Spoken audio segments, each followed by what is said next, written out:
Selamat pagi Bapak Ibu Saudara yang terkasih. Shalom, salam sehat. Sering cuci tangan dan jangan lupa pakai masker. Minggu ini kita memasuki minggu biasa ke-11. Saat ini majelis gereja masih memutuskan untuk pelaksanaan ibadah yang dialihkan ke dalam ibadah keluarga. Warta jemaat minggu ini dapat dibaca dalam EWJ.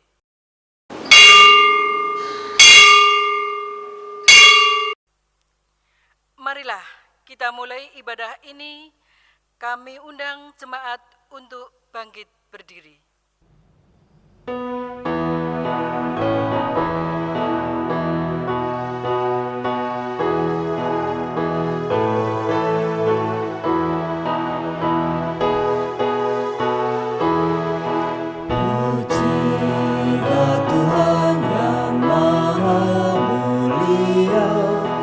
Yang besar kasih-Nya pada dunia, hingga memberikan Putra-Nya yang kudus, melenyapkan dosa serta menebus.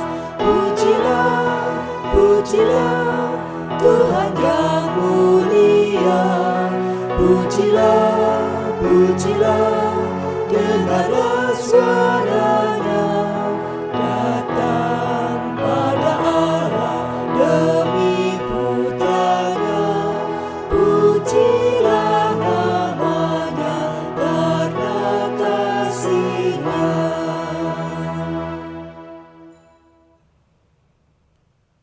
Saudara-saudara yang dikasihi Tuhan Yesus Kristus, mari ibadah kita di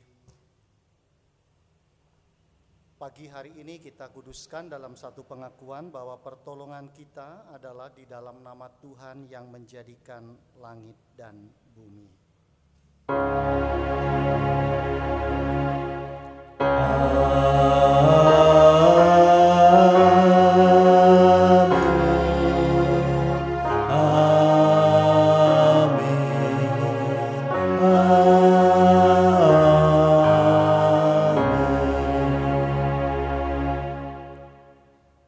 Kasih karunia dan damai sejahtera dari Allah Bapa kita dan Tuhan Yesus Kristus menyertai saudara sekalian. Jemaat dipersilahkan duduk kembali.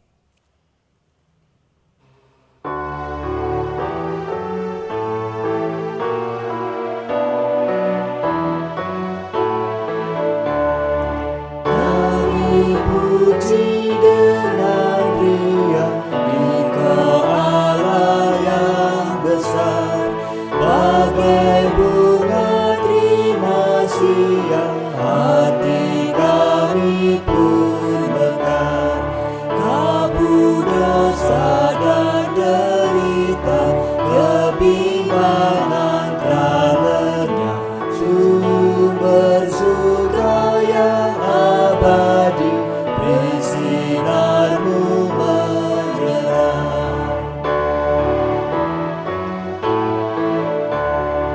Kau memberi, Kau mengampuni, Kau limpahkan rahmat-Mu, sumber air hidup riang, lautan kasih dan restu, yang mau hidup dalam kasih.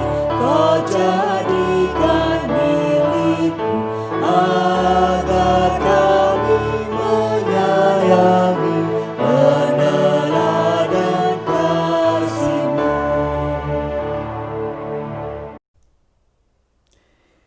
Jemaat kekasih Tuhan, mari kita bersama-sama datang kepada Tuhan di dalam doa penyesalan dosa. Saya akan hantarkan untuk kita semuanya. Tuhan Allah yang menjadi kekuatan dan sumber pengampunan, kami datang kepadamu di dalam ibadah minggu biasa saat ini, tentunya dengan segala keterbatasan yang kami lakukan, dengan dosa yang terus membelenggu kami dan membuat kami tidak dapat melihat kemuliaan Allah. Oleh karena itu kami datang menyadari seluruh dosa pelanggaran kami, sehingga kami belum mampu menjadi pelaku-pelaku firman yang baik. Oleh karena itu, murnikanlah hati kami, sucikanlah hidup kami, dan topanglah kami untuk kami dapat keluar dari seluruh jerat belenggu dosa itu. Dan hanya di dalam Kristus Yesuslah Engkau mengampuni segala dosa kesalahan kami, sehingga kami menjadi pribadi yang dilayakkan untuk datang kepadamu melalui ibadah saat ini. Di dalam Kristus Yesus kami berdoa dan menyesali seluruh dosa pelanggaran kami. Amin.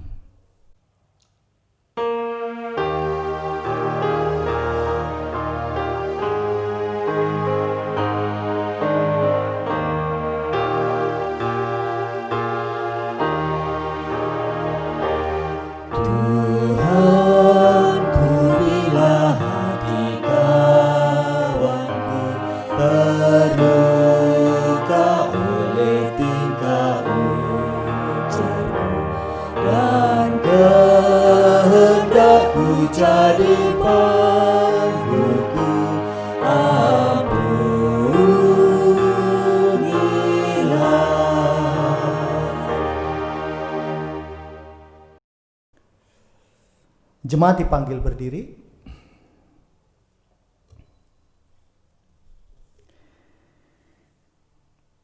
Terimalah berita anugerah dari Tuhan untuk kita hari ini yang terambil dari Roma 3 ayat yang ke-23 dan 24. Beginilah firman Tuhan. Karena semua orang telah berbuat dosa dan telah kehilangan kemuliaan Allah, dan oleh kasih karunia telah dibenarkan dengan cuma-cuma karena penebusan dalam Kristus Yesus. Demikianlah berita anugerah dari Tuhan.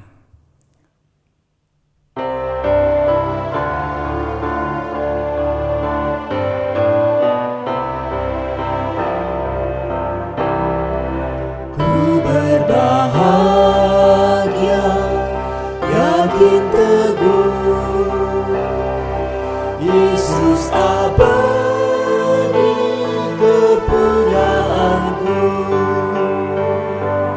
Aku warisnya, ku ditebus, ciptaan baru, Roh Kudus. Aku bernyanyi bahagia, memuji Yesus selamanya. Aku bernyanyi bahagia, memuji Yesus selamanya.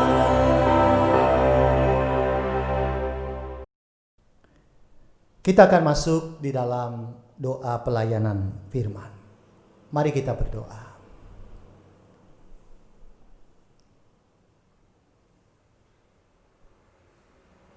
Tuhan Allah yang menjadi sumber hikmat bagi kami, tiba saatnya kami akan bersama-sama merenungkan sabda Tuhan. Urapi kami dengan kasih-Mu dan curahi kami dengan hikmat-Mu, sehingga kami dimampukan untuk dapat merenungkan sabda Tuhan ini dengan setia.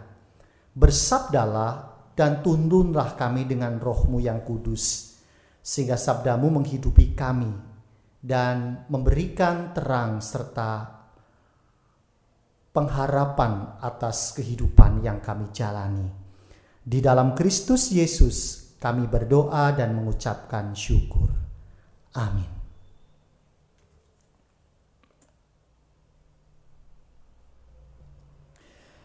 Saudara-saudara yang dikasihi Tuhan Yesus Kristus, sabda Tuhan hari ini akan bersama-sama kita dengarkan dari Matius 9 ayat yang ke-35 sampai dengan 10 ayat yang ke-8.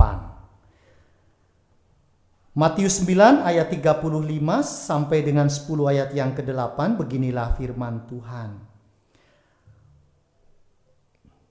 belas kasihan Yesus terhadap orang banyak. Demikianlah Yesus berkeliling ke semua kota dan desa. Ia mengajar dalam rumah-rumah ibadat dan memberitakan Injil Kerajaan Surga serta melenyapkan segala penyakit dan kelemahan. Melihat orang banyak itu, tergeraklah hati Yesus oleh belas kasihan kepada mereka, karena mereka lelah dan terlantar seperti domba yang tidak bergembala. Maka katanya kepada murid-muridnya, "Tuaian memang banyak tetapi pekerja sedikit. Karena itu mintalah kepada Tuan yang empunya tuaian, supaya ia mengirimkan pekerja-pekerja untuk tuaian itu." Yesus memanggil ke-12 murid-muridnya dan memberi kuasa kepada mereka untuk mengusir roh-roh jahat dan untuk melenyapkan segala penyakit dan segala kelemahan. Inilah nama ke-12 rasul itu. Pertama, Simon yang disebut Petrus dan Andreas saudaranya, dan Yakobus anak Zebedeus dan Yohanes saudaranya, Filipus dan Bartolomeus, Thomas dan Matius pemungut cukai, Yakobus anak Alfeus dan Tadeus, Simon orang Selot dan Yudas Iskariot yang mengkhianati dia. Ke-12 murid itu diutus oleh Yesus. Dan ia berpesan kepada mereka, "Janganlah kamu menyimpang ke jalan bangsa lain atau masuk ke dalam kota orang Samaria, melainkan pergilah kepada domba-domba yang hilang dari umat Israel. Pergilah dan beritakanlah, kerajaan surga sudah dekat. Sembuhkanlah orang sakit, bangkitkanlah orang mati, tahirkanlah orang kusta, usirlah setan-setan. Kamu telah memperolehnya dengan cuma-cuma. Karena itu, berikanlah pula dengan cuma-cuma."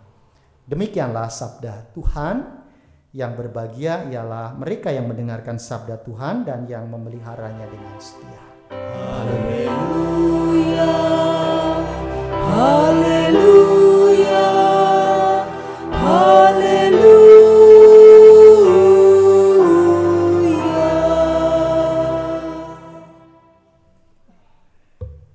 Saudara-saudara yang dikasihi Tuhan Yesus Kristus, tema kita pagi hari ini adalah komunitas yang melakukan firman dan melayani Allah. Tentunya dengan selalu mengungkapkan segala pengharapan kita kepada Tuhan, kita dalam kondisi yang baik dan sehat. Dan kita pun juga di tengah-tengah pandemi saat ini selalu ada kesukacitaan dan hilangkan rasa panik di tengah kehidupan kita, saudara. Nah, saudara-saudara yang terkasih di dalam Tuhan Yesus Kristus, tentunya di saat sekarang ini mendengar kata corona saja, orang akan mengelus dada, saudara. Kalau kemudian saya bertanya kepada kita, apa yang saudara rasakan dengan corona saat ini? Saudara akan mengelus dada, prihatin, sedih, takut, marah. Marahnya itu karena gergetan ini kok sampai enggak hilang-hilang toh corona itu. Ya. Bahkan mungkin saudara akan menghindar. Jangan. Saya tidak mau kalau saya terpapar dengan virus itu dan sebagainya saudara. Tentunya mengapa saudara kita sangat takut, marah, bahkan menghindar dengan apa yang namanya corona ini. Tentunya yang pertama karena ganasnya virus itu. Sehingga tidak ada seorang pun yang ingin tentunya terpapar oleh ganasnya virus corona. Sehingga saudara dan saya berdoa setiap hari agar kita ini aman di dalam lindungan Tuhan, saudara.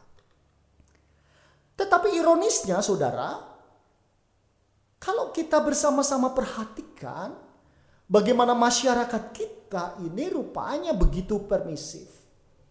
Permisif itu artinya masyarakat kita sangat terbuka, sangat bebas, membolehkan apapun yang sebenarnya itu tabu. Itu tidak baik untuk dikonsumsi secara terbuka. Sehingga kalau ada sesuatu yang buruk, yang negatif, malah sekalian dikonsumsi oleh orang-orang kebanyakan. Nah, tentunya saudara-saudara, yang dilarang itu, yang tidak layak itu malah justru dikonsumsi dan sengaja dilakukan.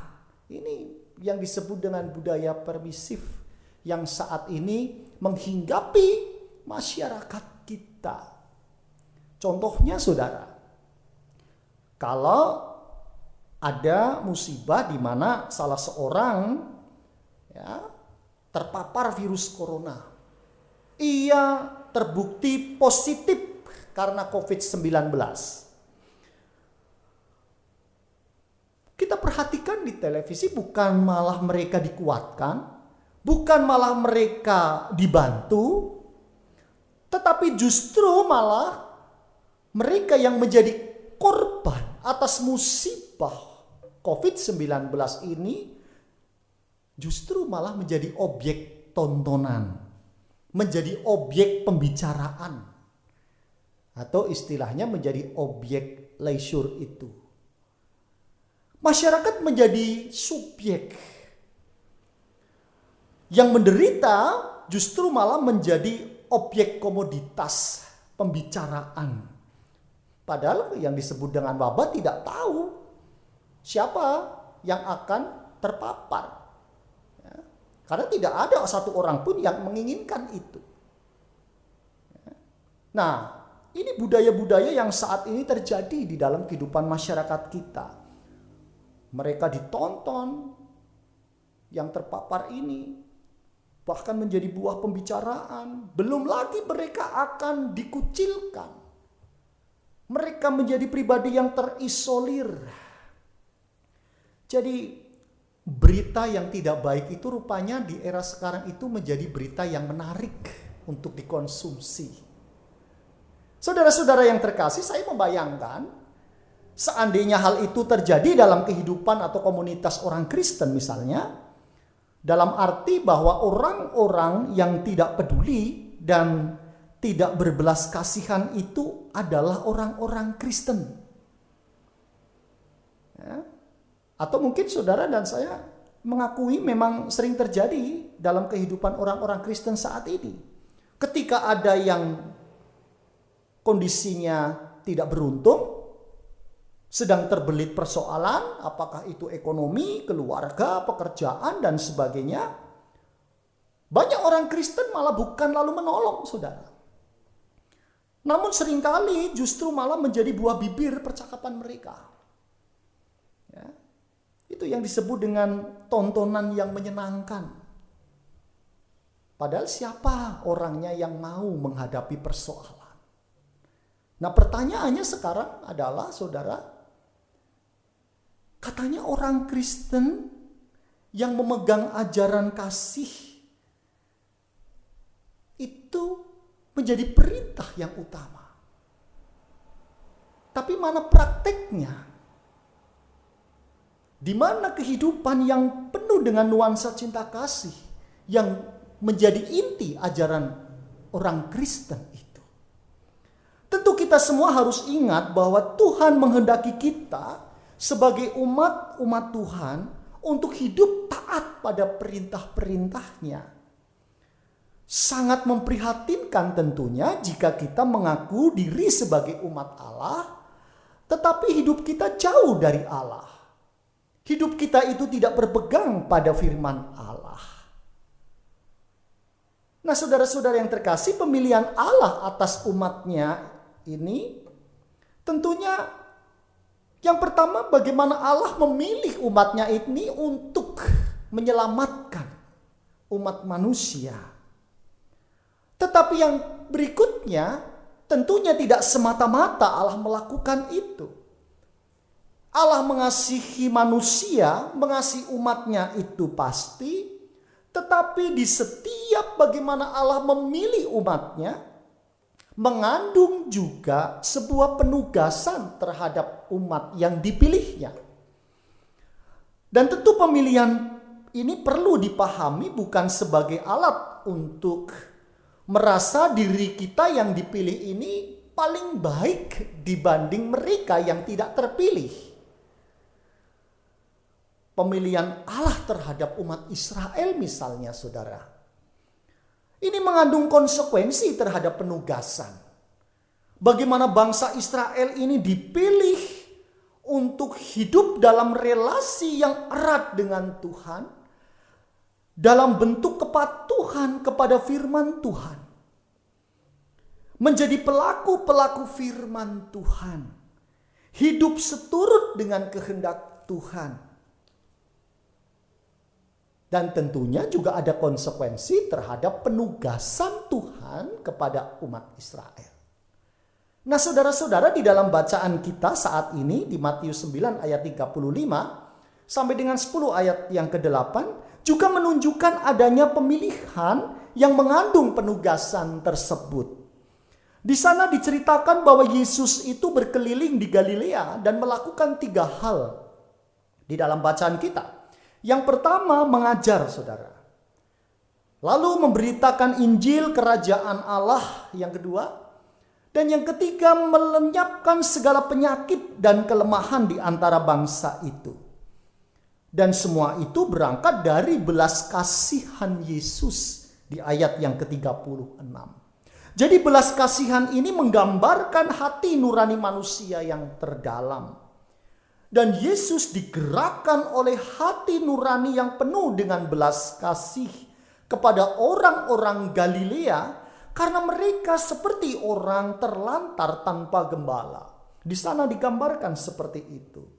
Dan bagi mereka, saudara, Yesus ini memiliki belas kasihan.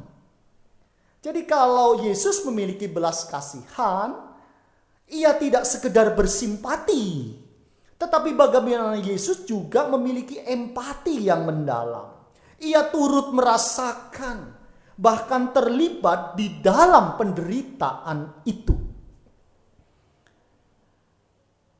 Jadi orang yang berada di dalam penderitaan tidak pernah menjadi objek dari kebaikan hati Yesus, tetapi menjadi subjek yang ditempatkan sebagai sahabat, bahkan ditempatkan oleh Yesus sebagai saudaranya. Saudara-saudara yang terkasih, hal ini yang menggerakkan Yesus untuk memberikan yang terbaik di dalam menuntaskan penderitaan bagi mereka. Jadi hati Yesus selalu dapat dengan mudah digerakkan oleh penderitaan dan kesulitan hidup umat-umat Tuhan. Dan tindakan Yesus ini didasari oleh kelembutan, oleh kepekaan hati yang setiap kali tergugah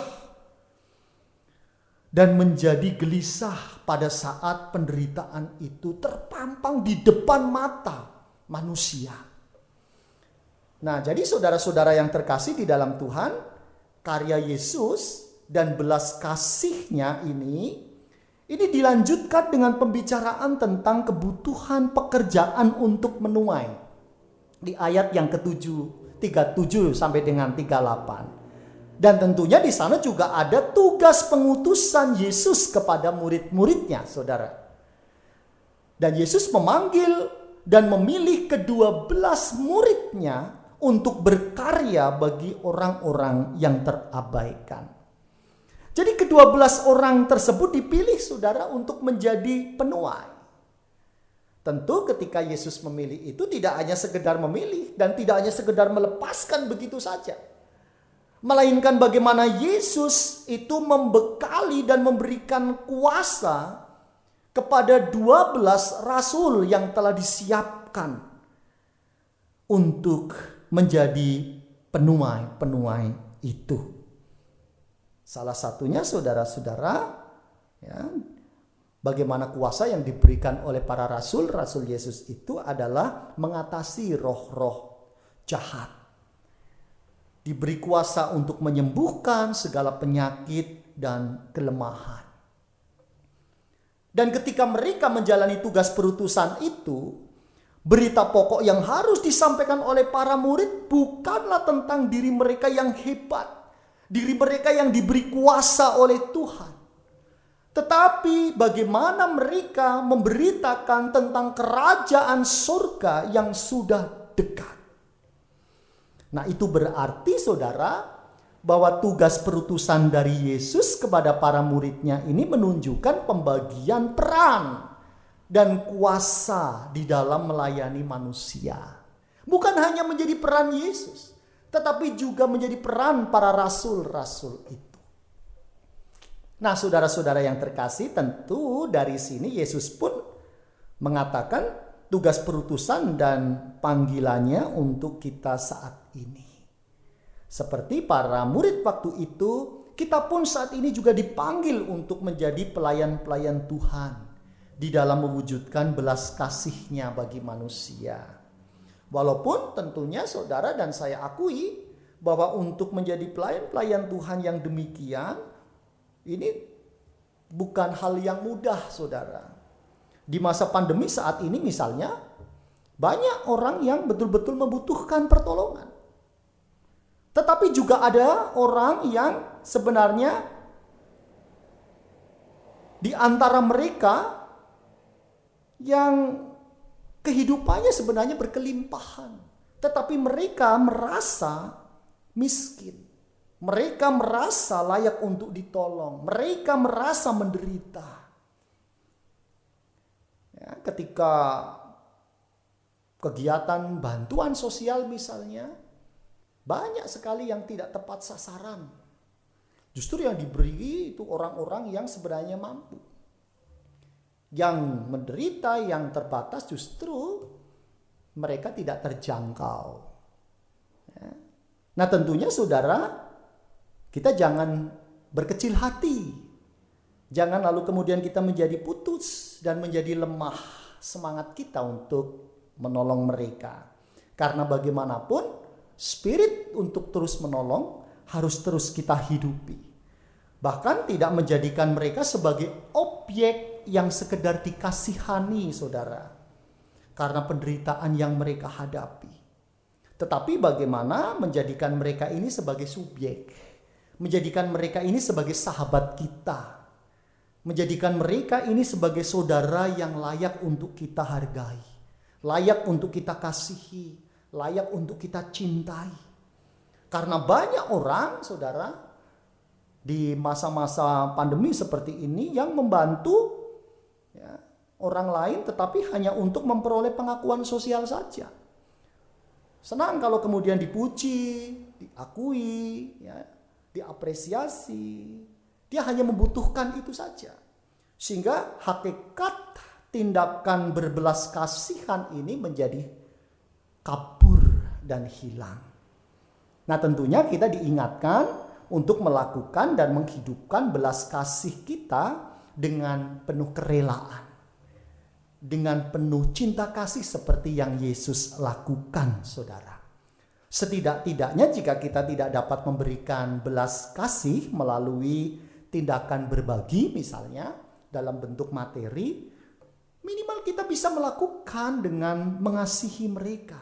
Bahkan mendoakan mereka ya, di dalam kehidupan yang mereka hadapi. Tidak harus seperti para murid-murid waktu itu yang diberi kuasa untuk menyembuhkan, mengusir setan, membangkitkan orang mati. Mungkin dalam hati kita mengatakan, saya tidak diberi kuasa seperti itu. Sehingga saya tidak mampu untuk dapat menjadi pelaku-pelaku firman Tuhan. Kita tidak mampu untuk dapat menjadi rasul-rasul Tuhan yang seperti Tuhan kehendaki. Tetapi saudara sebagai komunitas gereja masa kini setidak-tidaknya menjadi pelaku firman itu dapat kita tunjukkan melalui pekerjaan, melalui keluarga, melalui studi kita, melalui perjumpaan kita dengan orang lain yang didorong oleh empati dan belas kasih kita kepada setiap orang. Sehingga kita terus menjadi teladan bagi mereka, sama seperti Kristus Tuhan kita. Oleh karena itu, selamat merayakan kehidupan saat ini, dan terus jangan lelah untuk menjadi pelaku-pelaku sabda Tuhan. Tuhan memberkati pelayanan kita. Amin. Mari kita bersaat hening sejenak.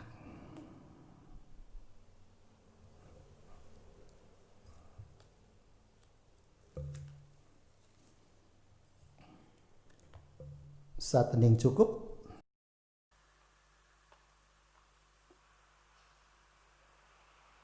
Jemaat kekasih Tuhan, dimohon untuk bangkit berdiri bersama umat Tuhan di masa lalu, masa kini, dan masa depan. Mari kita bersama mengikrarkan pengakuan iman rasuli. Aku percaya kepada Allah Bapa yang Maha Kuasa, Khalik langit dan bumi, dan kepada Yesus Kristus, anaknya yang tunggal Tuhan kita, yang dikandung daripada Roh Kudus, lahir dari anak darah Maria, yang menderita di bawah pemerintahan Pontius Pilatus, disalibkan, mati dan dikuburkan, turun ke dalam kerajaan maut. Pada hari yang ketiga, bangkit pula dari antara orang mati, naik ke surga, duduk di sebelah kanan Allah Bapa yang Maha Kuasa, dan akan datang dari sana untuk menghakimi orang yang hidup dan yang mati. Aku percaya kepada Roh Kudus, gereja yang kudus dan am, persekutuan orang kudus, pengampunan dosa, kebangkitan daging, dan hidup yang kekal. Dimohon untuk duduk kembali. Saudara-saudara, tiba saatnya kita akan bersama-sama menghaturkan persembahan.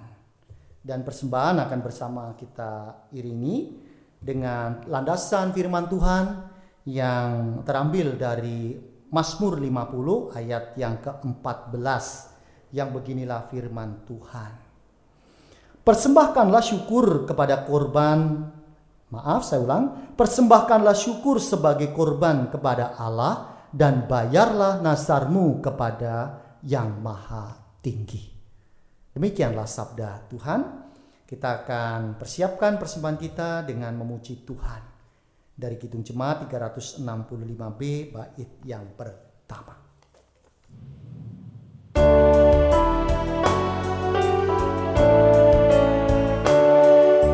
Tuhan ambil hidupku dan kuduskan bagimu. Waktuku pakailah memujimu selamanya, memujimu selamanya.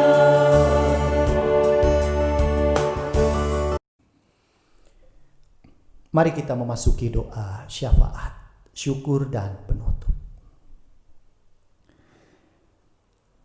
Kami datang kembali kepadamu Tuhan, mengucapkan terima kasih dan syukur atas sabda yang baru kami renungkan dan dengarkan. Kiranya kami dapat menjadi rasul-rasul Tuhan masa kini. Walaupun kami tidak memiliki kuasa seperti para rasul-rasul waktu itu, tetapi kami yakin Tuhan memberikan kami banyak talenta. Tuhan memberikan kami spirit belas kasih yang terus kami hidupkan bagi setiap orang.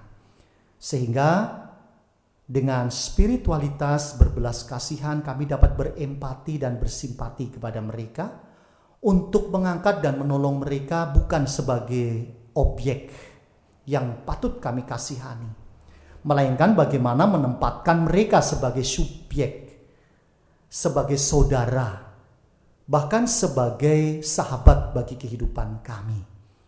Kiranya Tuhan mampukan kami untuk dapat melakukan tugas pelayanan kami dengan semangat berbelas kasihan itu. Baik di dalam pekerjaan kami, di dalam keluarga, di tengah studi kami, di tengah pelayanan kami dapat meneladani citra Kristus yang terus mengasihani semua orang. Tuhan yang penuh kasih, kiranya sabda Tuhan ini menginspirasi dan menguatkan kami, sehingga kami diteguhkan melalui setiap kehidupan yang kami jalani. Dan saat ini ya Tuhan, kami pun juga membawa pergumulan kami, baik menyangkut kesehatan, menyangkut tentang pekerjaan, pergumulan keluarga, bahkan di tengah kehidupan di mana kami boleh berjuang untuk keluar dari pandemi COVID-19 ini. Kami serahkan semua wabah yang saat ini sedang kami hadapi ke dalam kuasa-Mu. Kiranya yang terbaik adalah rencana Tuhan untuk kami terus mengikuti dan tunduk di dalam otoritas Tuhan. Sejauh yang kami lakukan dengan terus menjaga melalui protokol kesehatan, kami pun juga dengan penuh setia melakukannya dengan mengenakan masker, berjaga jarak, menjaga kebersihan. Bahkan kami selalu diingatkan untuk tidak mudah panik dan cemas di dalam menghadapi situasi seperti ini. Melainkan bagaimana kami memiliki kesukacitaan dan syukur sebagai anugerah Tuhan yang layak kami hidupi di tengah-tengah pandemi saat ini. Kami menyerahkan bangsa dan negara kami, dunia saat ini, yang terus juga Tuhan pulihkan dari kondisi yang sedang mengalami keprihatinan ini. Di tengah kami mengungkapkan segala terima kasih, kami pun juga bersama-sama menghaturkan persembahan sebagai tanda syukur kami. Sejauh yang kami kumpulkan bersama keluarga, Tuhan pun juga berkati dan kuduskan, sehingga persembahan ini dilayakkan di hadapan Tuhan menjadi sumber kemuliaan bagi Tuhan. Kami akan akhiri ibadah kami saat ini. Kami serahkan seluruh kehidupan kami, kesehatan kami, keluarga kami hanya di dalam topangan kasih Tuhan yang terus mengampuni dosa pelanggaran kami. Dan hanya di dalam Kristus Yesuslah kami menyerahkan doa dan permohonan kami. Amin. Saudara, kita akan bangkit berdiri dan kita akan akhiri ibadah ini dengan memuji Tuhan melalui pujian pengutusan dari Kidung Jemaat 365 bait pertama dan kedua.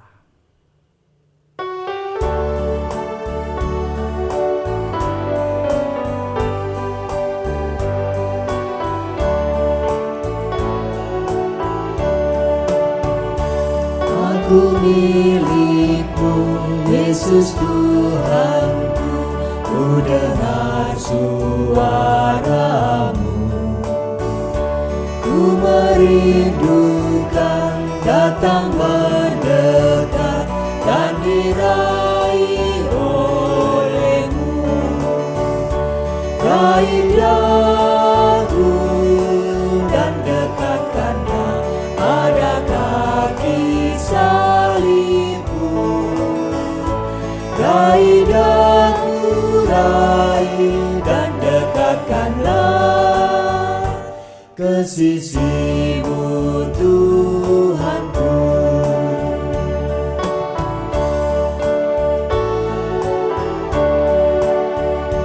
Aku hamba-Mu, Kau sucikanlah oleh kasih kurnia, hingga jiwaku memegang teguh kehendak-Mu yang mulia.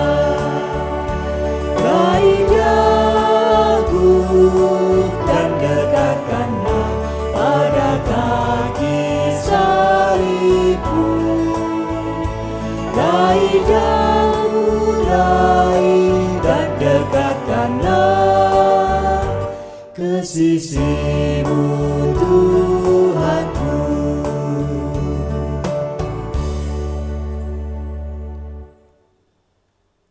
Mari kita bersama-sama dengan berdiri dan kita pulang mengakhiri ibadah ini dengan damai sejahtera Tuhan dan melakukan semua perintah-perintah Tuhan.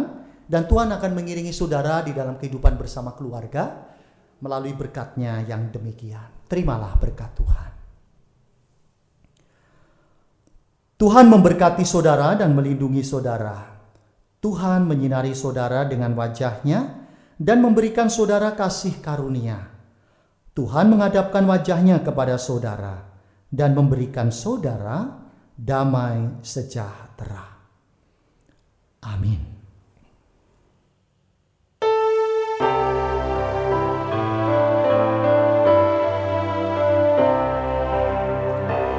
Tuhan